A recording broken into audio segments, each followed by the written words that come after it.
Hi friends, ఈరోజు tasty snacks recipe సగ్గు బియ్యం ఫింగర్ చిప్స్ని ఎలా తయారు చేసుకోవాలో చూసేద్దాం. ముందుగా ఒక గిన్నెలో అరకప్పు సగ్గు బియ్యాన్ని తీసుకోవాలి.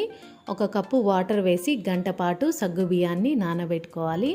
మరొక గిన్నెలో ఉల్లిపాయ ముక్కలు, పచ్చిమిరపకాయ ముక్కలు, కొత్తిమీర, ఉడికించిన బంగాళాదుంప, నానబెట్టుకున్న సగ్గు బియ్యం, హాఫ్ స్పూన్ జీలకర్ర, రుచికి సరిపడా ఉప్పు, పావు స్పూన్ పసుపు, అరకప్పు బియ్యం పిండి, హాఫ్ స్పూన్ కారం వేసి వాటర్ వేయకుండా పిండిని గట్టిగా కలుపుకోవాలి. చేతికి ఆయిల్ని అప్లై చేసుకుని పిండి ముద్దను తీసుకుని పొడవుగా ఫింగర్ చిప్స్ లాగా తయారు చేసుకోవాలి. ఈ రెసిపీ ఫుల్ వీడియో కావాలంటే డిస్క్రిప్షన్లో లింక్ ఇస్తానండి, ఒకసారి ఛానల్లోకి వెళ్ళి చెక్ చేయండి.